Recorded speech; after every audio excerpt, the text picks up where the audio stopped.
What's going on, YouTube? Today we're going to be talking about 3 things I've learned while working at a dispensary. I have been in the cannabis and What's going on, YouTube? Today we're going to be talking about 3 What's going on, YouTube? Today we're going to be talking about 3 things I've learned. What's going on, YouTube? Today we're going to be talking about 3 things I've learned while working at a dispensary. I've been in the cannabis industry for a few years, so I wanted to shed some knowledge with you guys and tell you just a little bit about what goes on behind the scenes when you are in a dispensary. The first thing being, if you're buying something on sale, there's usually a reason for it.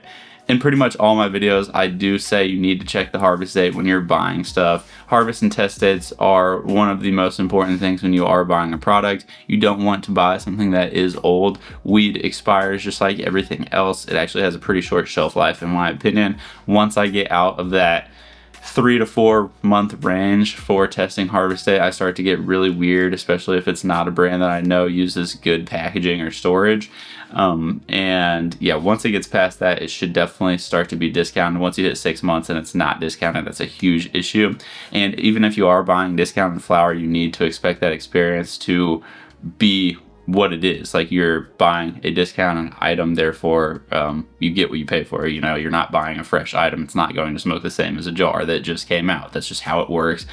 Obviously, like, it would be cool to get a discounted item and it be a great deal, but that's just generally not how it works. There are times like 420 or 710 where you can find like special promo days, but those are pretty random and not very often does it happen. There are a few dispensaries that'll do like 30% off like a certain day of the month on like the whole store, so those are really cool. Definitely take advantage of that stuff. But yeah, if you are getting a deal, there's usually a reason for it. It's usually a product that isn't moving, that has aged poorly, or wasn't stored correctly. There's a lot that goes into it, and you know, at the end of the day, dispensaries are here to make money or cover their losses, and if they're not trying to make profit on an item, there's probably a reason for it, and they're smart enough to know that they can't sell it at full price. So yeah, take everything with a grain of salt when you see an item on sale. It's probably not what you're thinking initially, and it's not going to always be a great deal. The next thing we're going to talk about is THC percentage and sativa hybrid indica. These are both just strategies to help sell you items. It's easier for the bud tenders to just ask questions like, what are you looking for? Sativa hybrid indica? Are you looking for something strong? Because people get bought into these numbers, these terms, these categories of flower that aren't exactly true, or there's a lot more nuance into it, I guess is what I'm getting at. You can have different types of sativas. You can have a lemon-based sativa that's way different experience than something that's like a lemon-based sativa. So I have had people that say they hate sativas that might hate like a piney sativa because it's more racy, but then they're able to enjoy something like a lemony sativa. Or I've had people say, I don't smoke indicas because it makes me tired. Well, a lot of strains get labeled an indica, even though it's more of a hybrid, and everything is hybridized. Whenever I hear people say they can't smoke something that's a hybrid, it just makes me lose my mind, because literally everything is a hybrid. You are not getting anything that is completely sativa or completely indica. There are no landrace strains available. If you are getting something, it is a hybrid at this point. Hate to be the bearer of bad news, but that just is how it is. And like, you can definitely have stuff that leans pretty far one way or another. If you smoke some Jack or Rare, it's going to have you up. If you smoke some GMO, it's probably going to couch like you a little bit, but it's just not the way that people perceive it to be. Like, an indica is not immediately going to make you tired. It's just a label that was made up by some human that said, oh, you know, this has me kind of couch locked, or maybe I'm just a little sleepy. And then sativa, you know, like, that can mean a bunch of different things. It can mean euphoric. It can mean uplifting, it can mean focused. So there's just a lot of nuance when it comes to hybrid sativa indica. And then the whole THC percentage thing, I've made a lot of videos on that. I'll have some of those linked down below as well. But like THC percentage is not a good metric to base your buying experience off of. There's a lot of variance when it comes to the testing. People lie on the test. It's just all bad when it comes to THC percentage. So I really don't trust it at all.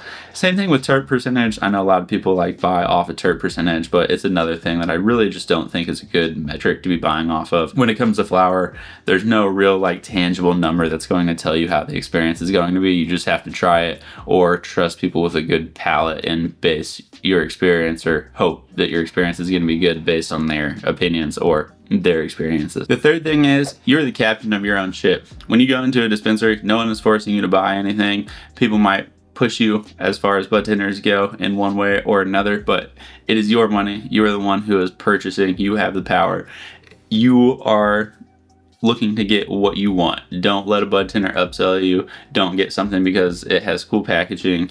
Get a product that fits the bill for what you are looking for. There's a lot of people who come in and are like, I don't need the best, I just want something that's okay, and I don't want to spend a ton of money on it.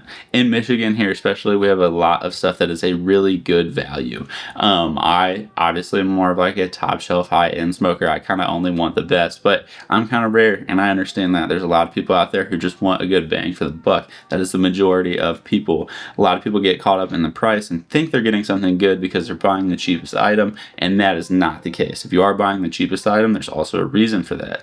You get what you pay for, but with that being said, there's like diminishing returns on that. Just because I spend a lot more money on something, it might be incrementally better than something kind of in the middle of the pack.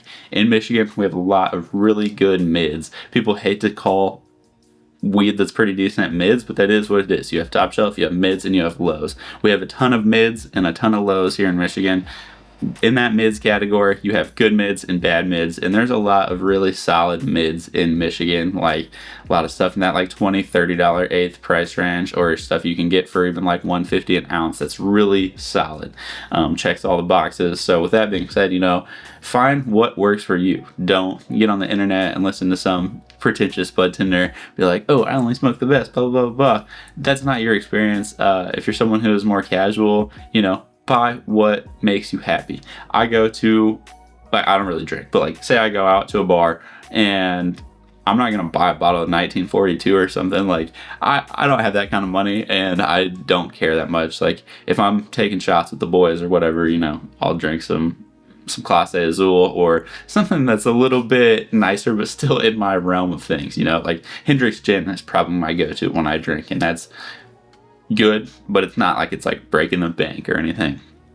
And I used to drink Seagram's. Seagram's is terrible. So, you find out what level of things you're supposed to be in. And it's just like everything else. Like, some people will prefer better. Some people will be okay with more mids, and that's 100% on you to find out where you fit in. And sometimes you might want to treat yourself. Like, I don't really buy hash rolls just because I think they're kind of a waste of money. I'd rather just buy the material, roll it up myself, blah blah.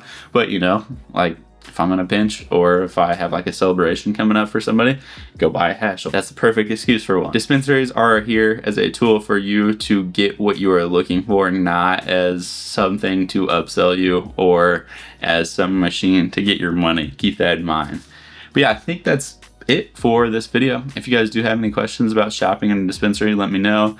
Like I said, I will have a few other videos linked down below if you guys want to go check those out, just on other educational things when it comes to shopping for cannabis, because there's a lot that goes into it, and if you're not in a dispensary very often, I see why you wouldn't think a lot of this stuff. So yeah, I'm always here if you guys have any questions. If you did make it to this point in the video, I appreciate you, and I will see you next time. Peace.